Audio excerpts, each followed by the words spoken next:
今日はこちらのエゾマツ、八つ房エゾマツの手入れをしたいと思います。葉っぱは割と細かい方ですね。買った時も八つ房エゾマツということで買ったんですけれども、エゾマツには結構葉生が様々にありまして、前回の買い物動画で紹介したように、これは、千歳丸っていう品種らしいんですけれども、かなり葉っぱが細かく、しかも、気候帯が結構はっきり見えますので、なんか五葉松にも見えるかなって、そういう葉生の、エゾマツもあります。今日はこちら、だいぶ違いますけれども、一応八つ房エゾマツらしいんです。もともと三冠で、まっすぐだったやつを、幹、針金かけて、ちょっと流れをつけたものになってます。それで、まあちょっと1年っては経たんとですけど、ちょっと部分的に食い込んでるとこなんかありましたので、今日はその針金を外して、ちょっと混んでる、ちょっとよくわからんぼやっとしてるんで、それをちょっといらない枝なんかを一個一個ちょっと見ながら、そして、細かい小枝の整枝をして、この今の段階よりももう少し、良くしたいなっていう、そういう流れの動画にしようと思います。はい。うまく説明できますか？はい。なんとなくうまくかけられてるように思うんですけど、結構、下手な針金かけをしています。で、そんなに食い込んではないんですけど、やっぱここだけかな、気になるのが。お肉が食い込んでしまってきてるので、もっと早く外してあげるべきだったなと反省しきりです。はい。まだかけたままでも良さそうな枝もあるんですけど、一旦全部外してしまいます。外すときは前回、こんなかけ方しちゃってるなとかいうのを、ちょっと、自分で反省しながら、外す一つの勉強の時間になっております。勉強反省かな、反省会です。なんか画面が水と、私の服が映ってんのか。すいません。なんでもないです。私の水玉の服が、なんか、スマホの画面に映って、こっちから見ると水玉に見えてます。水玉の背景に見えてます。どうでもいいですよね。すいません。今回の針金でうまく幹模様だけでも癖がしっかりついていってくれたらいいんですけど、やっぱ戻っちゃうと思うので、いずれまた、補助的にかけ直さないといけないと思っています。うん。もう少しやっぱりここも曲げたいので、またかけ直しましょうかね。ここだな。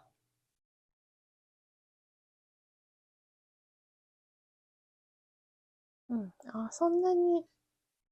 傷にはなってなかったです。よかった、よかった。またこれから多少太るので、その時には目立たなくなってくれると思います。うん。息外した。で、こんな感じで小枝の方、全部外します。針金外したらちょっとまたぼやっとなってしまったので、かけ直しをしようと思います。やっぱもう少しね、こっちは倒したいし、こう手前に流したいし、ここは後ろにちょっと奥行きを持って後ろに回したいというのもあります。で、エゾマツは心拍みたいに枝をねじったりとかあまりできないので、こういうちょっと間延びしている枝もちょっとやむを得ずという感じで、あまり畳み込まずに枝を前後とか後ろ枝とかに配りながら、ちょっと見た目を良くしていこうかなと思ってます。以前の針金と被らないように、まずはそれぞれ幹に針金を巻きつけて、緩いのも良くないんですけど、なかなか針金癖がつかないので、長いことかけておく必要があるかなと思うので、その辺も考えてあまりきつくならないように巻きつけていきます。こんな感じで、とりあえず幹に針金を巻きつけていく感じでいきます。ちょっと流れがもう少し足りなかったので、流れをつけつつ、この3つが等間隔だったので、後ろに出てる木をちょっとむしろちょっと寄せながら、主木に寄せながら後ろに生えているような木にしたい。で、こっちの一番端っこに突き出ている木はもう少し流れをつけながら流したい。そしてここが片枝なので、これも少しだけねじりを加えて、一番下のこの細いですけど枝を右に振りたいと思います。多少少しだけねじらして右に枝を作ります。こんな感じかな。はい。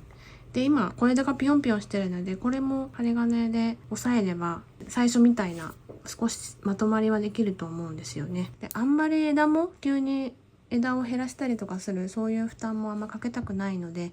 ちっちゃい芽があるところは切り戻したり、やっぱここはいらんなっていうところだけ切るっていう感じで進めています。このちょっと長すぎるこの枝が使うと他の2本の枝に干渉してしまうので、ここはね検討した結果、せっかく元気な枝なんですが、ここは切ります。ここをグッと下げれば空間がそんなに気にならないですし、いけるかなと思います。これが頭候補にしてたんですけど、後ろにあるちょっとちっちゃい芽、これを今後の新たな頭にしようと思います。あとは下枝はこれでちょっと長い間延びだけどこれでいいとして、詰められるところは詰めて小枝を作っていきたい。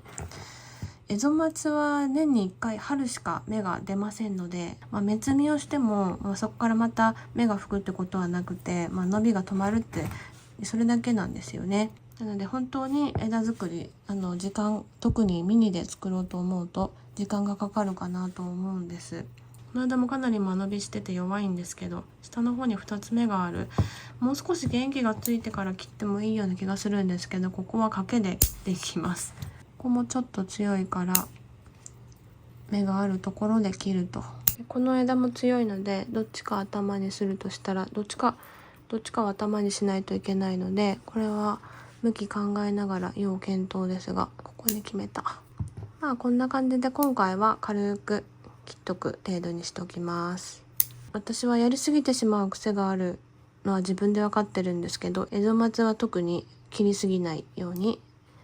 注意しないと失敗しそう。よーし、これで小枝をちょっと針金かけ直して形を出していきます。ふわっと下げる、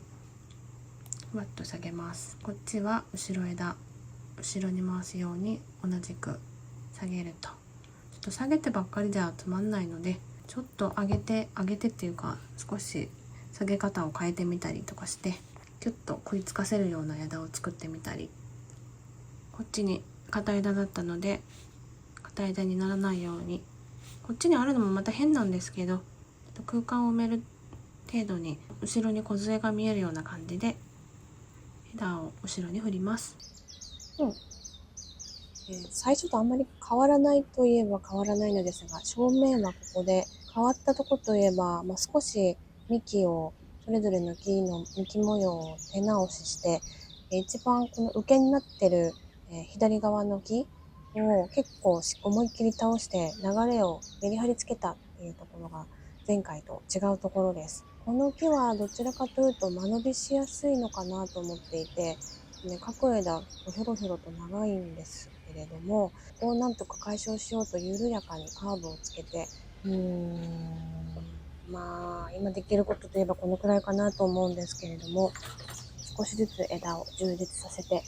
いきたいと思ってます。上はちょっといまいちな割には根がよく回る木で、そろそろ植え替えも、今年やったら秋とかにもやってもいいかなと思うんですけど、今日はこういう鉢に入れて、こういう感じで眺めたら見えてくるんじゃないかなと思ってます。いいんじゃないかな。多分いいと思う。はい。今日の作業はこれでおしまいです。